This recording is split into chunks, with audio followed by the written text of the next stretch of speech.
Olá, mais uma vez nós estamos entrando na tua casa, com a tua permissão, com o programa Palavra de Fé. Hoje é motivo de muita alegria nós poder compartilhar com você uma linda palavra que está em Neemias, capítulo 6, versículo 15 e 16.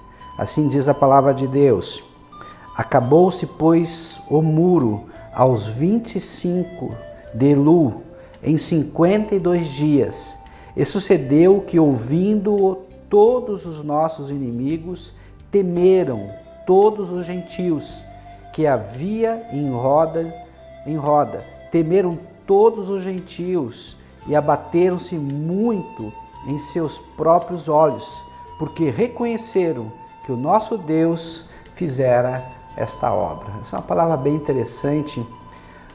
É uma palavra de reconstrução de muros. Mas pastor, por que eu preciso reconstruir muros? É muito simples. Talvez você tenha que reconstruir muros pessoais, ou seja, tem situações que estão se levantando contra você e você se sente vulnerável, desprotegido e você precisa reconstruir os muros. Talvez você precise reconstruir os muros em âmbito familiar, ou seja, alguém, alguma coisa está afetando a tua família, talvez drogas, talvez algum vício, talvez alguém que está se intrometendo demais na tua família, e você precisa colocar muros, proteção à tua família, à tua casa, à tua esposa, aos teus filhos. Talvez você tenha que levantar muros, talvez no âmbito social ou no âmbito profissional, eu não sei. Mas você precisa levantar muros de proteção. Pastor, eu quero que isso me explique por quê. É muito simples. Eu vou te explicar hoje, você vai poder compreender. Talvez você esteja um pouquinho fora do peso e você já tentou várias dietas e algumas até teve sucesso, você emagreceu, só que você voltou a engordar. Ou seja, a dieta ela funciona por um tempo, mas depois não funciona mais. Agora, quando você muda o seu estilo de vida, ou seja, você começa a ter uma alimentação mais saudável, você começa a praticar exercícios físicos, isso faz parte, então, da sua forma de viver, do seu modo de viver, isso foi interiorizado, automaticamente você vai emagrecer e você não vai mais engordar. Por quê? Porque houve uma mudança interna. Mas pastor, me explica melhor. Muito simples. Talvez você tenha tentado construir muros de proteção com suas próprias forças, usando seus próprios recursos, quem sabe usando o teu dinheiro, quem sabe usando o teu conhecimento, a tua inteligência, a tua astúcia, a tua sagacidade, quem sabe usando amigos, quem sabe usando de tantos e tantas situações, mas você viu que esses muros não permaneceram em pé, ou seja, não foram suficientes para quando a tempestade vir, quando as lutas chegam, você manter-se protegido. Então você pergunta, o que eu vou fazer? Como eu posso construir um muro em que ele pode realmente me ajudar, ele possa resolver os meus problemas e evitar um monte de complicações na minha vida?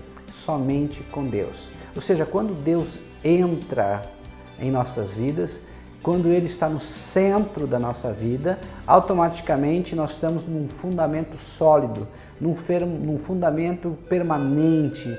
E esse fundamento, por mais que venham as chuvas, por mais que venham as tempestades, ou seja, as lutas, ele permanece sem sofrer dano algum. Então, automaticamente o muro que é levantado, uma terra de areia sem fundamento, ele cai.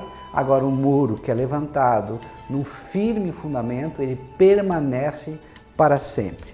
A questão agora aqui de Neemias é algo bem interessante. Ou seja, duas gerações já tinham saído lá de Babilônia, já tinham voltado para Jerusalém. A primeira geração foi 70 anos depois do cativeiro, com Zorobabel, que foi governador em Jerusalém, era um príncipe de Israel. A segunda geração depois veio com Esdras, no qual ele conseguiu construir o templo do Senhor. E a terceira geração posterior veio com Neemias, onde foi reedificado o muro que tinha sido queimado pelos babilônicos. E não só queimado, mas completamente destruídos. Então essa é a situação. Pastor, mas qual é o muro que eu tenho que reerguer? Qual é o propósito, na verdade, que eu tenho que fazer? Porque o propósito de Neemias, eu lendo o livro, eu compreendo que foi erguer o muro. Mas qual é o meu propósito? Bem, se você é cristão, há um propósito geral, que é o ID, ou seja, nós temos que levar o evangelho a toda a criatura. Mas nós temos um propósito também específico. Talvez o teu propósito seja te reerguer, você esteja tão desanimado, tão desacorçoado, tão fraco, tão cansado, e teu propósito hoje, o que o Senhor quer que você se reerga, construa muros de proteção para que você possa estar realmente protegido. Talvez o teu muro de proteção, talvez seja em relação à tua família, eu não sei, mas nós vamos compreender muito bem que todos nós precisamos reconstruir muros, seja na vida pessoal, seja na vida familiar, social, profissional ou onde quer que seja. Mas sabemos que quando nós nos posicionamos para reerguer muros, sempre enfrentamos oposição. E nós temos que saber como combater essas oposições, quais as estratégias que podemos usar para combater realmente esses inimigos. Então a primeira estratégia usada por Neemias, oração e jejum. Nós não conseguimos nada na vida se nós realmente não buscarmos em Deus e buscarmos através da oração. Quando nós oramos, nós falamos com Deus. Quando nós lemos a Bíblia Sagrada, Deus fala conosco. Quando nós jejuamos, nós deixamos de fazer algo que nós gostamos, deixamos de fazer algo que nos faz bem por um certo tempo. Para quê? Para matar nossa carne, para que nós possamos ouvir a voz de Deus, para nós estarmos mais perto de Deus. Ou seja, o jejum faz bem para quem faz, porque Deus não precisa disso. Mas quando nós jejuamos, nós estamos sacrificando o nosso corpo a Deus, sacrificando a nossa vontade, os nossos desejos, nossas paixões a Deus. A segunda estratégia, confissão de pecados. Neemias falou para Deus: Senhor, eu e o meu povo, nós pecamos contra Ti. Ou seja, ele se colocou junto com o povo e confessou seus pecados. Talvez você esteja enfrentando um problema com teu filho e você vai ter que dizer: Senhor, eu errei. Talvez na educação do meu filho. Senhor, eu deixei ele muito mimado, eu não dei limites. Você vai ter que reconhecer a tua parcela de erro e dizer para Deus também e confessar os teus pecados. Talvez até na tua consciência você diga: mas poxa vida, quem errou foi meu filho, quem errou foi meu esposo, você mulher que me ouve, foi a minha esposa, eu não sei. Mas você vai colocar diante do Senhor os teus pecados, como o dele e o teu também. Você vai assumir em conjunto esses pecados. A oração, na verdade, algo muito interessante, é a maior força para a solução de problemas. Quando nós oramos, Deus nos coloca uma chave na mão para abrir portas que só Deus pode abrir. Quando nós oramos, nós devemos também agir, porque a oração e a ação andam juntas. Terceiro estratégia é ter crédito diante do rei. Algo bem interessante que diz a palavra de Deus lá em Neemias capítulo 2, versículo 1, que Neemias nunca tinha aparecido perante o rei triste, ou seja, com seu semblante caído. Ele sempre estava alegre. Nós não sabemos quantos anos Neemias já tinha servido ao rei, mas todos os dias ele estava sempre alegre. Neemias era o copeiro do rei e era alguém então de confiança, alguém que se tivesse um veneno ele ia beber, ele morreria pelo rei, ou seja, era alguém de extrema confiança e ele tinha muito crédito perante o rei.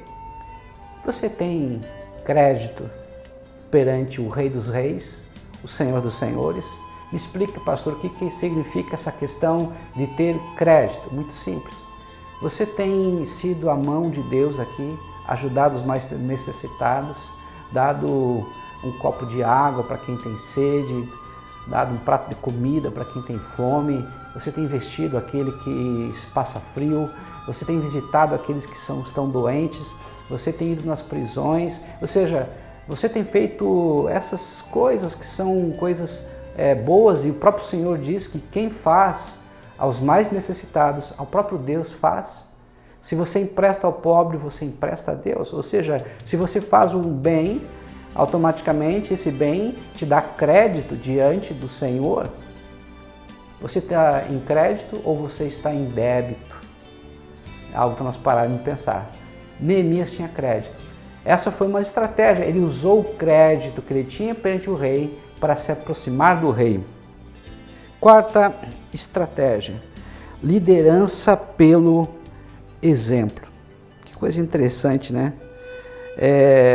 Para que nós possamos liderar a família, o negócio, aonde nós estamos, e seja liderar é influenciar de uma forma positiva, para que as pessoas possam agir de uma forma positiva. Você tem liderado aonde você mora, na sua família, ou seja, teus filhos, eles obedecem você pelo medo ou porque eles veem em você alguém que tem crédito, alguém que prega o que vive o que prega?